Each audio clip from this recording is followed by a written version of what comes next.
Around Dodge City and in the territory on West, there's just one way to handle the killers and the spoilers, and that's with a U.S. Marshal and the smell of Gunsmoke.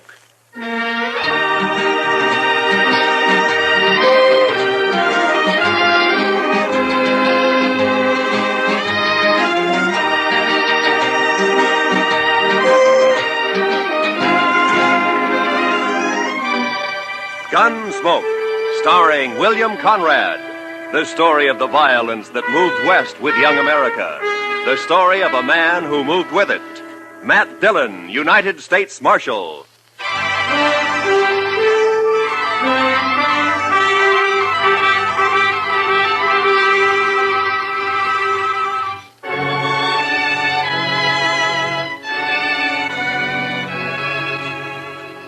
Everything was all right until about a mile north of the Cimarron. That's when my horse got a hoof caught in a frozen dog hole and broke his leg. So I had to shoot him. It made me feel awful bad. I didn't feel any better thinking about the walk ahead of me. Close to 40 miles to Dodge and carrying my saddle all the way. Guess I'd been on the trail about an hour, near as I could figure it was around 3 in the afternoon. And I'd ease the saddle off my shoulders for a rest and a smoke. And that's when I saw the stranger riding up from the way I'd come. He was tall and thin, and his horse was taller and even thinner. And they made quite a pair.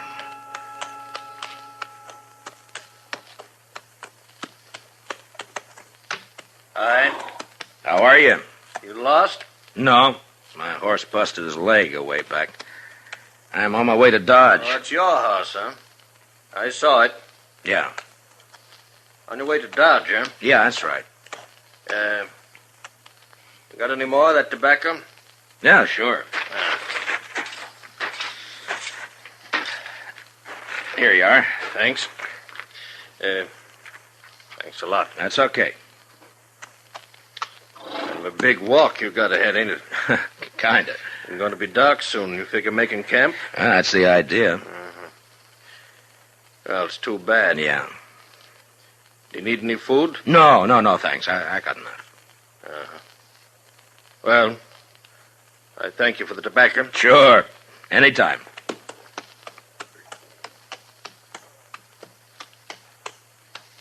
Hey. Yeah? Not saying this beast won't drop dead from the shock, but do you want to climb on behind? Save you a piece of boot leather for a while, anyway. Well, I'd be much obliged if you think that animal of yours can carry us. Well, she won't mind. Should have been dead a long time ago, except she don't know it. She don't mind. Well, okay, thanks.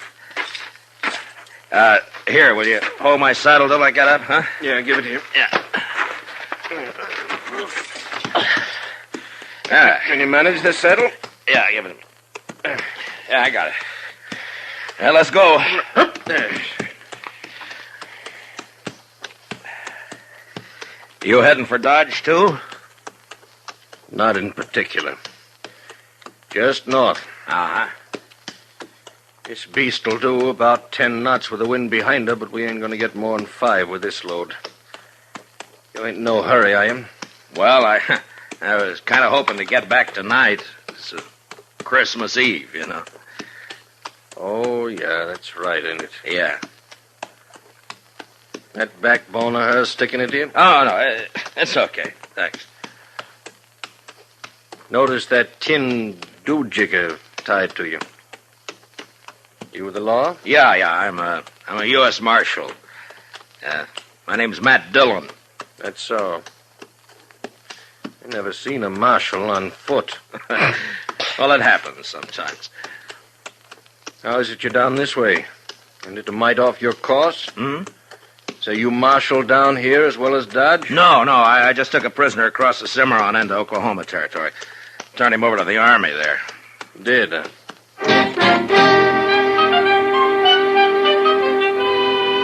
And then he shut up tight. We must have ridden a couple of miles without a word.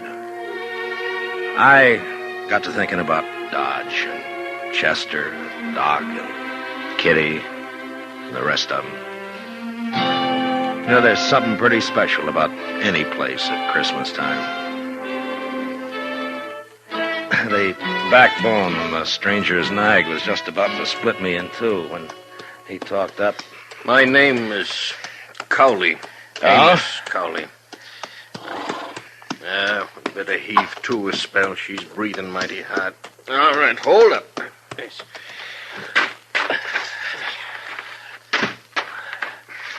Yeah, it's getting a little chilly, isn't it? Yeah. Could I trouble you for another smoke? Oh, sure. Here you are. I thank you. Say, what's it like in Dodge? What? Dodge, what's it like? Oh, it's like any other town, I guess. Pretty big, huh? Well, yeah, I guess so. Not so big as New York, though. Oh, no, not as big as that. You know, I haven't been in a big town now for more than 10 years. Oh, is that so? No. Been down the territories, drifting. Thought I'd move up north this time, maybe go back east. So you're from the east, huh? Some time back. Say, what's it like? What? Well, Dodge, any town. At Christmas. Same as it used to be? Well, I guess so. What do you do? Well, it's the same as most people, I guess. What most people do at Christmas. Well, that ain't saying a lot. What are the folks like? And what does it look like? I just kind of like to know. Well, I don't know. Well, there's Front Street. That's most of Dodge right now. Of course, it's getting bigger all the time. Do you have any kids? No, I'm not married. Kids have fun Christmas. Yeah, they do. That's certain. In Dodge, they sometimes have a party for the kids. A couple of days before Christmas. Kids like that. And then everybody gets feeling good, looking forward to Christmas Eve. Like last year.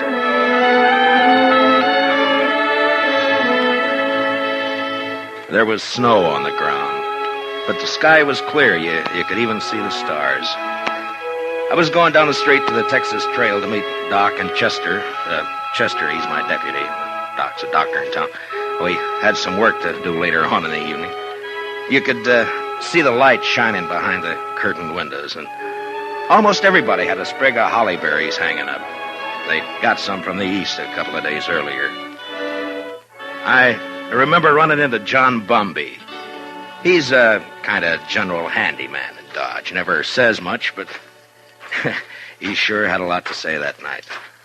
Oh, hello, Marshal. Oh, hi, John. A lovely night for Christmas Eve, isn't it? Yeah, it certainly is, John. Yeah. Pretty fine night. Peace on earth, goodwill to men. Mr. Dillon? Yeah, that's the way it should be, John. You know, Marshal, this is going to be quite a night for me. Yes, sir. Oh, is that so? Oh, yes, sir. Tonight, I'm asking Mrs. McNish to become Mrs. Bumby. What? Mm-hmm.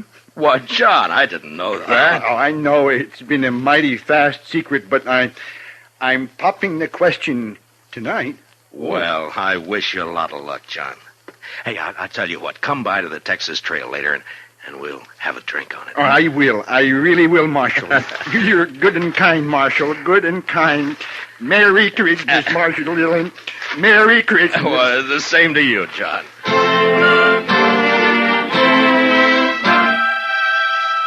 That may sound kind of funny to you, but John Bumby's a good man. A little peculiar sometimes, but good as they come. And they don't make enough like him. Of course, most everybody in Dodge suspected Doc and Ms. McNish were sweet on each other. But it just goes to show you. I'll tell you about John and Ms. McNish a little later. So I went on down the street. You know, it's a funny thing about those words, Merry Christmas. Men say it to each other, and, well, it makes them feel kind of good. I know what you mean. Used to be a seafaring man myself. When you're on the sea and it comes Christmas, things like that can count a lot. Yeah. Well, we might as well get underway again, huh? Sure. All right. Hey. You want to take my saddle? Give it here. Okay. Yes. Give it to me. Okay. Come. I guess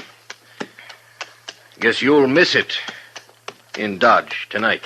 Won't you? Well, if you could get a little more out of this nag of yours, we might make it tonight. No, there's not a chance. She'll be on her beam ends pretty quick. She's been on a long reach since sunup. Oh. Mighty bare country up this way. All right, depends on what you're used to, I suppose. Well, mighty bare where I've been, too. It's not like the sea. That's always different. How come you left it? I always heard a sailor doesn't ever get it out of his blood. The sea? Guess you can get it out of your blood, all right. You got the right reason you can. Yeah, I guess so. Hey, you trying to get something out of me? Well, no. Get what? I would just remark. You want to ride with me? I don't want any talk about the sea. Well, you brought it up. Get it.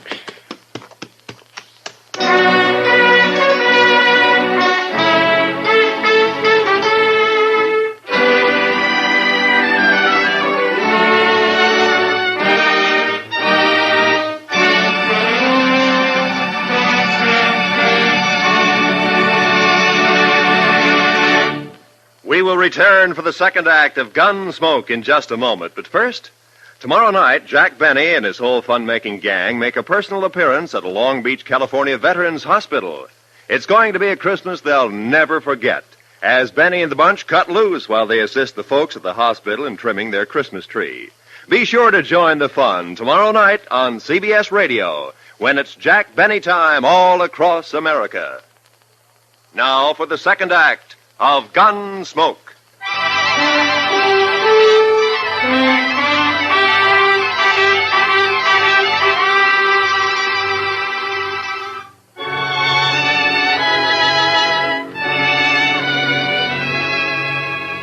Amos Cowley sulked his way along the trail for the next while.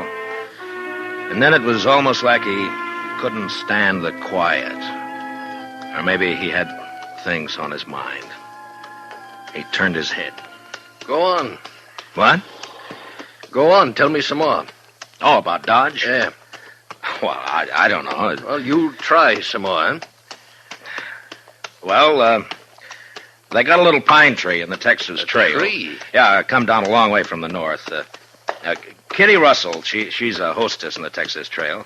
Well, she got a lot of ribbon and gewgaws and made it look real nice. That was last Christmas. A star at the top? A star? Yeah. Yeah, I think so. It looked like a star, I guess. It sure looked pretty. And there was a difference in the place that day. Everybody was celebrating and feeling real good.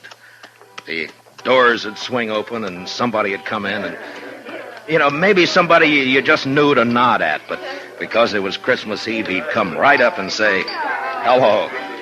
Oh, maybe that's a good reason, maybe not. I don't know. All right, I'll tell you. Anyhow, it was still kind of early. Just wait your turn. Kitty and Chester were standing off looking at the tree. Hi, Matt. Good evening, Mr. Dillon. Hi, Kitty. Chester. How do you like it, Matt?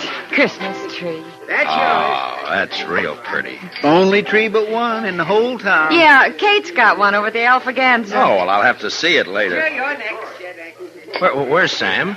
I don't know. Maybe he started celebrating too soon. Oh. Doc's taking over the bar. Yeah, that's right. You want a drink, Kitty? Sure. All right, I'll get you a drink. I'll get you. You haven't forgotten anything, have you, Mr. Dillon? Forgotten? What, Chester? There. What did I tell you, Miss Kitty? I knew just as sure as my nose that Oh, you forgot. that. No. I hadn't forgotten. Oh, well, I thought as soon as they get Sam sober enough to take care of the customers, we could go on over to Doc's like we planned. Sure, we'll do that, Chester. Here you are, Matt. Thanks, Doc. Yeah, well, it's still snowing out. No, it stopped. Where are you going, Kitty? All right. Just want to look outside.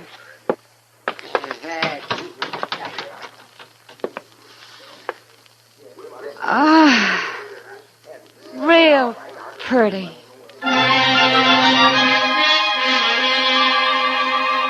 Man thinks of a lot of funny things that don't mean much. Kitty standing at the door, sniffing the cold air, and the warmth inside, and the whiskey in me. It was a good feeling. And then Chester and I decided to take a bottle over to Mr. Hightower. He's the telegraph operator over at the depot. He runs a printing shop on the side. Say, Mr. Dillon? Yeah, Chester. Do you mind if I stop by the church for a minute? No, I don't mind. I just feel kind of right tonight, Mr. Dillon. Figure I ought to thank somebody for it. Sure.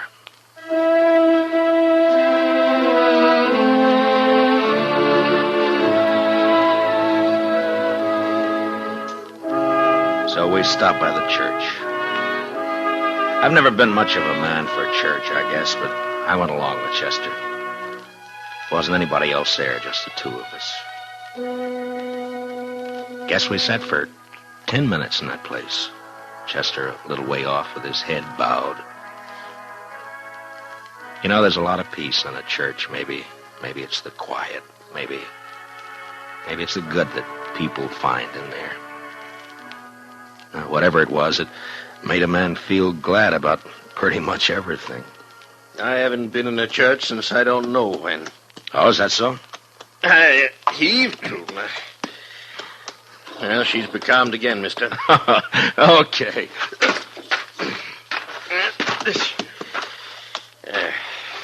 She sure wasn't built for it, I'll tell you. You ever see anything like that? She is kind of old, isn't she? I've had her going on 8 years. She hasn't changed a mite. Eats like a pig and looks like a four-legged mizzenmast. Smoke? Don't mind. Hey, what about that fella Hightower? Did you get that bottle to him? Oh, sure. Yeah, I guess it was lonely over in the depot all alone. He was glad for the company. There was a wood fire burning in the stove, but it didn't keep out the cold much.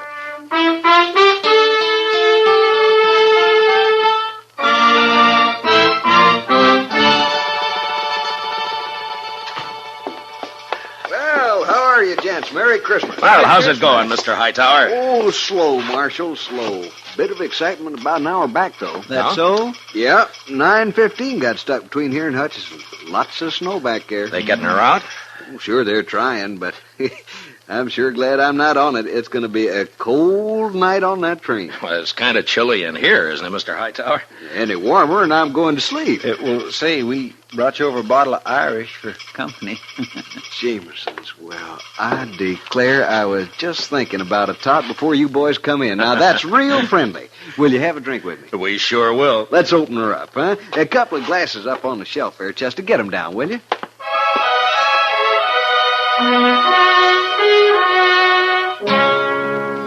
I don't know if you get an idea about the folks in Dodge or not.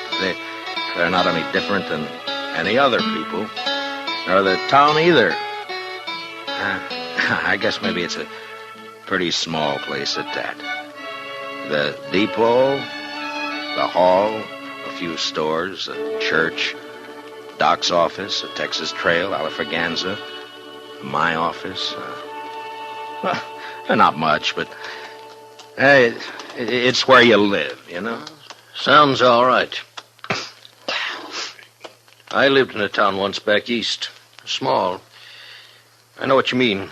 Well, maybe you'll be going back. Maybe. Say, kids, they still believe in St. Nick? Oh, sure, I Mighty suppose. few kids down where I've been. Injun kids, they don't believe in St. Nick. No reason they should, I guess. I used to believe in it, you know that? Well, I guess most people did one time or another. Hey, you figure we come maybe 10 miles? Maybe. Yeah, it's getting dark. Yeah. Well, come on. You want to ride the saddle for a bit? Oh, no. That's okay. Well, then, okay. We rode on, and I thought about last year, about Kitty, Doc, and Chester, and me. going over to Doc's place after Doc got tired at Tendon Bar at the Texas Trail. It was about 1:45, and we stood around and sang Christmas carols. And I remember how it sounded that night, how it looked. The glow in the stove in the middle of the room, and frosty windows.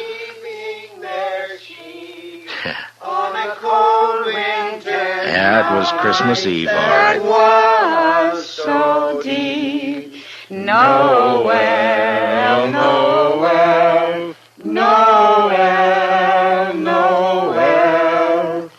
Born is the King of Israel. Say, that was fine. That was just fine. Yes, it was. Oh, gee. Say, now, what do you say if we... Listen. Huh? Oh. Merry Christmas. Merry Christmas. Merry Christmas. Merry Christmas. You know, I feel sentimental. That's exactly what I feel. I feel sentimental. I know what you mean, Doc. I surely know. Okay, Doc. Bring him out.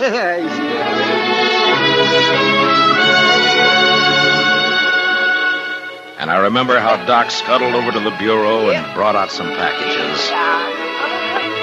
The presents weren't much, but it didn't matter what they were. And when we'd finished opening them, it was Chester who said what we were all thinking. I just want to say, Miss Kitty, Doc, you, Mr. Dillon, I just want to say that this is the best doggone Christmas I ever had.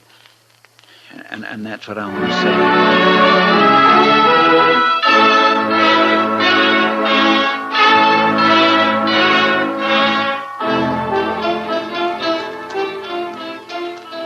Say, you was going to tell me about that fella John was courting that woman. What was her name? Oh, yeah, Ms. McNish. That's right. Well, she said yes, and you've never seen two happier people in your whole life. Yeah, she's Ms. McNish Bumpy now. Oh, that's good. You know, you might settle for a bit in Dodge, or you could get work there.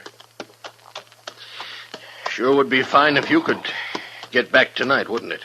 Well, it can't be helped. I'd be a lot further away and a sight more tired if you hadn't come along. Yeah. Now, listen. How far do you figure before there's a place you might pick up a horse? Oh, I don't know, 15 miles or so, maybe. Oh, we're not going to make any 15 miles in this nag tonight, that's for sure. Oh, that's all right. Now, I tell you what. You go on alone, you see. Oh, no, forget it. Now, you go on alone. She'd hold out with one man on her. And then you get a fresh horse and you ride into Dodge tonight. Well, thanks. That's very I'm kind. telling you, I want you to go. I'll be fine. I've walked before. Probably make it almost as quick as you. Look, it's real nice of you, Mr. Colley, but no thanks. Now, Christmas don't mean nothing to me. You got friends waiting for you. Well, I'll see him tomorrow. You're a fool. Well, that may be. All of them nice folks. You're going to make them feel pretty bad. Look, I'll stay. If you want to go on along, thanks for the ride. Well, might as well make camp then. I guess so. And listen, you want to tell me some more about what you was telling me before we turn in? Well, sure. I take it kindly, mister. I'll get yourself settled. I got some stuff in my pack we can eat and maybe get a fire going. Then after we eat, you can tell me some more.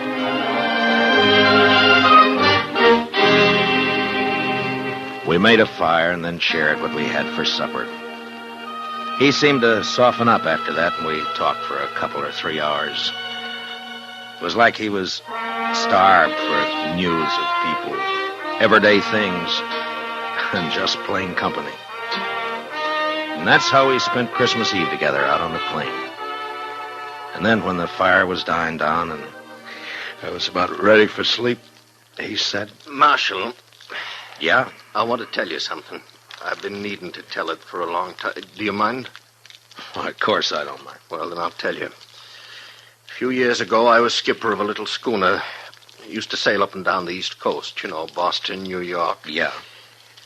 Well, one night, we hit dirty weather off New Jersey. Real dirty. Blew us off course, and we piled up on the rocks and knocked the bottom out.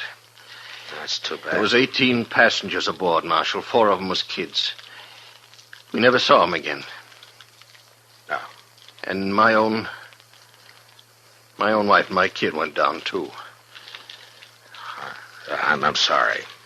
Well, now, something must have happened to me after that. I didn't want nothing to do with ships or the sea, and I started to drift out this way. I couldn't forget, though, do you know?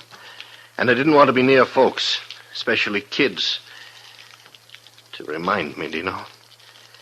Yeah. And that's how come I've been slewing around ever since. Sure, I understand. Just kind of wanted to get it off my chest. Sure. Marshal, I'd like to ride into Dodge with you tomorrow. You think I might meet some of them folks you was telling about? Why? I don't see why not. That'd be all right. Maybe I wouldn't need to drift no more. Maybe I could, drop anchor, do you know? Yeah, you might at that. Yes. Well, good night. Good night. Merry Christmas, Marshal. Merry Christmas, Mr. Cowley.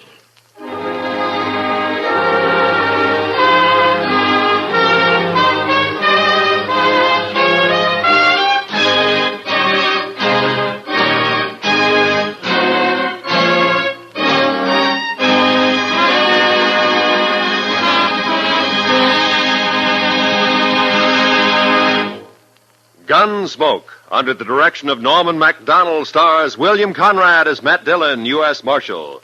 Tonight's story was specially written for Gunsmoke by Anthony Ellis, with music composed and conducted by Rex Corey. Featured in the cast were Lawrence Dobkin, with Harry Bartell and John Daner, Parley Bear as Chester, Howard McNear as Doc, and Georgia Ellis is Kitty. Gunsmoke is heard by our troops overseas through the worldwide facilities of the Armed Forces Radio Service. Join us again next week as Matt Dillon, U.S. Marshal, fights to bring law and order out of the wild violence of the West in Gunsmoke.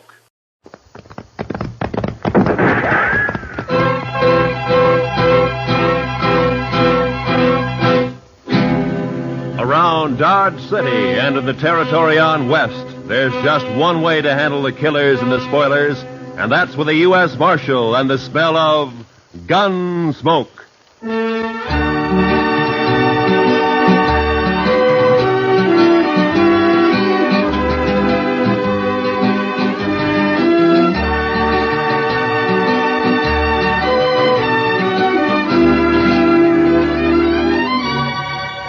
Gunsmoke, starring William Conrad. The story of the violence that moved west with young America. The story of a man who moved with it. Matt Dillon, United States Marshal.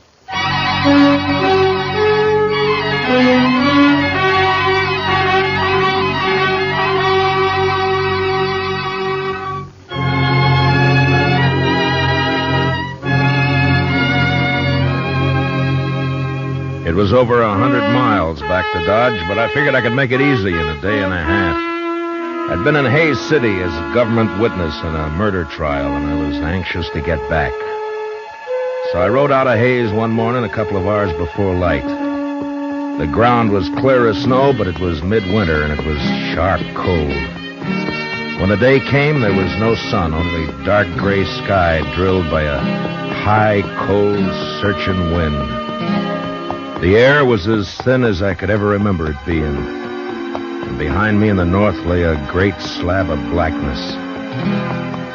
When I saw that, I should have turned back, for the wind stood out of the north, too, and sooner or later it would drive that black slab right down on top of me. This was blizzard weather. The kind of weather that kills the land and everything on it. I don't know why I went on. Maybe because of the wind. You know, a high wind will distemper a man. Make him drunk like. Anyway, I didn't turn back. And about noon, the sky began to turn white with snow, and I could smell a touch of moisture in the air. And finally it came.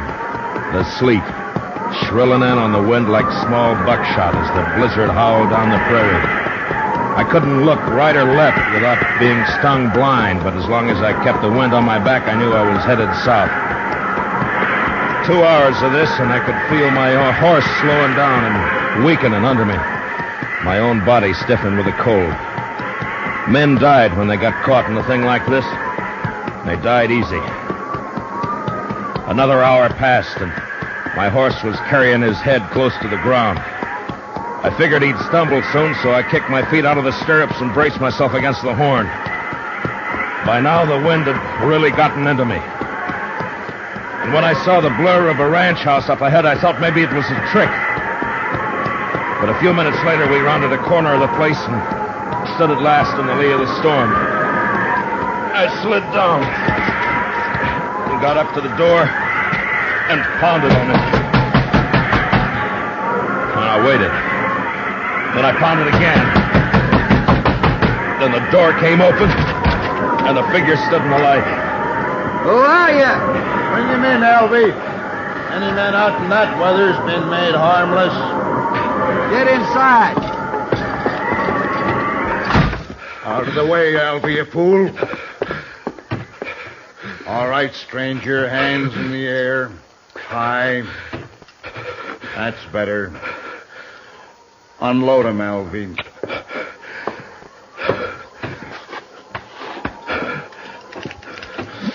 Nice gun, Hack. Real nice gun. Shut up.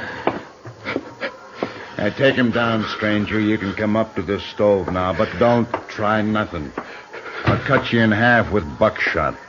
He was a burly man with flushed cheeks and a wild red beard and a great shock of red hair. Even his hands and fingers bristled with it. He sat on a stool by the stove, a shotgun across his knees. And his eyes never left me. The other one, Alvy, had a body of an underfed boy, but he was completely bald, and his skin was tight and dry. He looked like a naked skull. And his eyes... well, something had touched Alvy. You look half froze, stranger. You must have wanted something real bad to go out in weather like this. I never saw him around here before, Hack. He's a stranger, Alvy. He don't belong around here. Of course, we don't know anybody, but I seen a few, and I never seen him before. Maybe he's seen you, Alvy, somewhere. Not me. He never saw me nowhere. How do you know that? Maybe he was just looking for some cows and got lost in the storm. You're just a kid, Alvy. I always said you don't know much. Belle! Belle, get on out here. She was a pretty girl, but with a dark, half-wild look that I'd never seen before in a woman. Her eyes jumped from man to man and then came to rest on me, fixed and curious. And then after a moment, she looked away and moved into a chair across the room. Supper ready, Belle? It's awful cold out. You recognize him, Belle? You ever see him before? Nope. You're sure now? Maybe Hayes City. Maybe you saw him up there sometime. I don't know him. You're sure? Yes. If you're lying to me, you know what I'll do to you. I never saw him before. He come in here half froze, right out of the blizzard. Must have been looking for some cows and got lost. Shut up, Alvy. We don't know what he's doing here, Belle. Why shouldn't a man get out of the storm? Even in here. That's enough. All right, stranger, we never saw you before. We don't know who you are. And as soon as I think you're lying, I'm going to blow a big hole in you. What about my horse? I'd like to put him in the barn if you've got one. Alvy? Oh, now, Hack, I ain't going out there. I'd freeze. And the horse will freeze if you don't. It's his horse. We might need it. Go on, Alvy, before I get cross. All right, I'll go. I don't know why the horse is so important.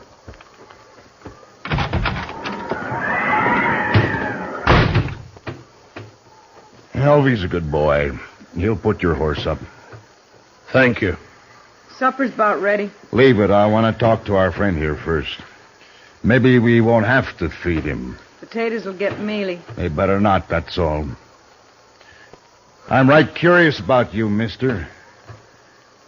I've noticed that. I'll blow your guts all over the wall. You make fun of me. Don't get me mad, mister. I got the shotgun. The meat'll be boiled to shreds if we don't eat soon.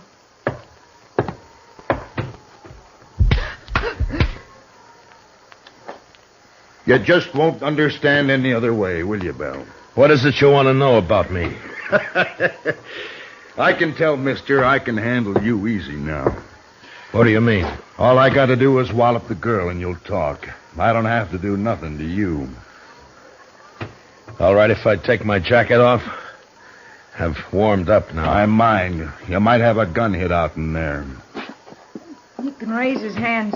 I'll unbutton it. Well, now, that's right smart of you, Belle. Oh, I'll hide it. No, leave it be.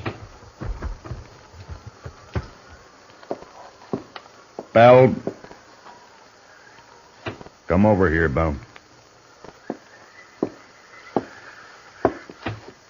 Drop the jacket, Belle. Now hold out your other hand. Open it, Belle. Open your hand. That's real bad what you did, Belle. Real bad. You know what I'm going to do? I'm going to put you outside for a spell out in the weather. After supper, after you've cleaned up supper, you can be thinking about it till then.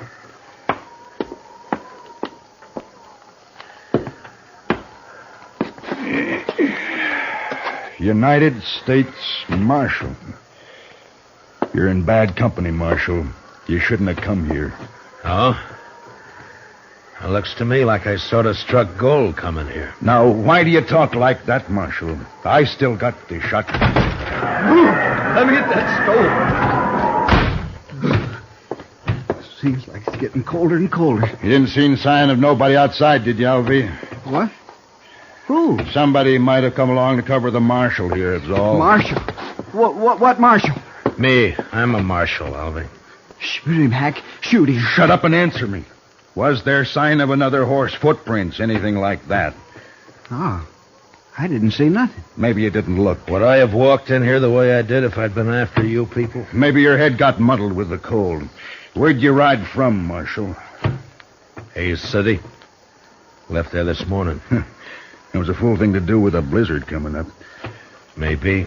Or did you think you could get the jump on us easier in a storm? Was that it, Marshal? Yeah. You knew we'd be trying to keep cozy in here. I'm curious, Hack. What are you and Alvy on the run for? Don't you tell him, Hack. I don't trust him at all. Alvy, it'd be mighty dull without you, boy. Don't laugh at me, Hack. Now stop it. I don't like laughing. You know that, Hack. And don't you do it no more. I got ways. Yeah, I seen you and your ways. But don't try 'em on me, Alvy. Maybe I won't. Look, Alvy, now you don't understand. It's all right to tell the marshal about us. He ain't going nowhere. No? No, of course not. We'll kill him, Alvy. We'll kill him and bury him somewhere. Oh, sure. Now, why didn't I think of that? 'Cause I do the thinking for us, Alvy, that's why. Now, what was it you like to know, Marshal? Stop playing games, Hack. Me and Alvy are wanted for murder. Up in Cheyenne, Wyoming. Seems a mite unfair, though. We didn't aim to kill nobody. It just happened that way. We was robbing a bank. Yeah, and a couple of the people there wouldn't do what we told them, so Alvy used his knife on one, but it just made the man holler. You could hear him all over town. And we had to shoot our way out after that. Must have killed 3 or 4 people. I know I killed 2. Worst of it was, Marshal, all we wanted just then was some money. We didn't care about killing anybody. But you know how it is, Marshal, when you're robbing a bank and all. Yeah, sure. Now, I don't suppose you do it that. Anyway, we're wanted for murder, and we didn't even get any money. Nary a dollar. So we rode out here and lighted for a spell. I see. What about Vel? And whose place is this, anyway? It's my place, now that Pa's gone. You mean you were living here alone? No. They killed your pa, is that it? Yes. How long ago? I don't know. Maybe a month. Yeah, it's been about a month, hasn't it, Alvy?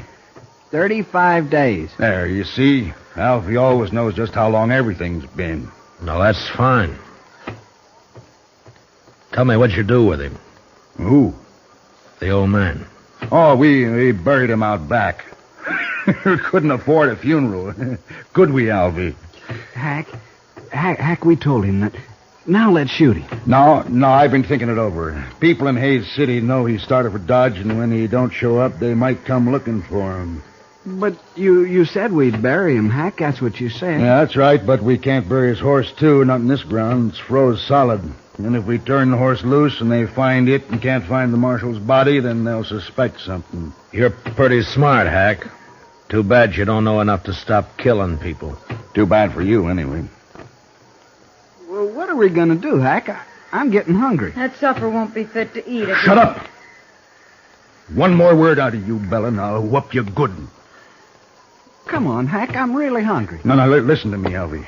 Now, my idea is to knock the marshal on the head and throw him outside to freeze. Now, he'll keep real good that way. And when the storm breaks, we can carry him off 20 miles or so and dump him on the ground. Look like he got throwed and hit his head and froze. Oh, that's fine, Hack. That's just fine. Then we'll break his horse's leg, make it easier for them to find him. You just don't care about anything, do you, Hack? Just me. Sometimes, Alvy. Sure. Me and Hack are friends, ain't we, Hack? Of course, if it don't want snowing, we'll have to think of something else. Can't leave tracks for them to follow back there. Oh, Hack, ain't we gonna kill him now? Well, sure we are, Alvy. I didn't mean that. Let me hit him, huh? You keep the gun on him, and I'll get up behind and hit him. There was a branding iron around here somewhere. I'll hit him with that. Hack, you've sunk pretty far, but I'm sort of wondering just how far. What do you mean? I'm wondering if you're low enough to kill a man before he's been fed. Here it is, Hack. Here, see? I found it. Leave it be, Alvy. We're gonna eat first.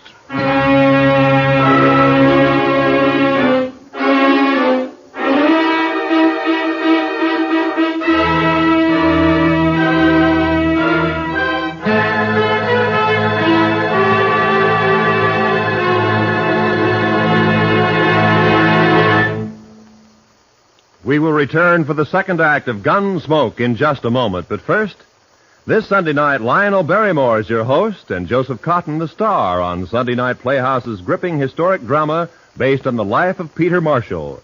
Hear how a Scottish immigrant lad rose to the position of chaplain of the United States Senate.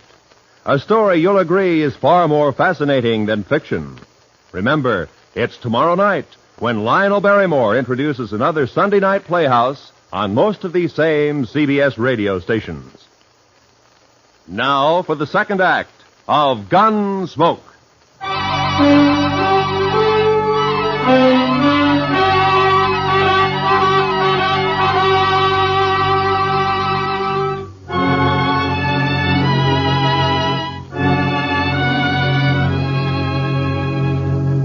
It was only 5 in the afternoon, but the blizzard had darkened the land, and its blackness showed in at the windows. Here and there along the walls of the ranch house, tricklets of snow blew in through the warped timber. In the kitchen, Hank sat directly behind me while I ate. Later changed places with Alvy and fed himself heartily, as though he had nothing at all on his mind. Hank was just a nerveless brute, born with no conscience at all. His intelligence was the instinct of an animal that snapped at or killed whatever got in its way of survival. Every living thing was his enemy. And Alvy? Well, there was no way to figure Alvy. Too much of him was missing. I only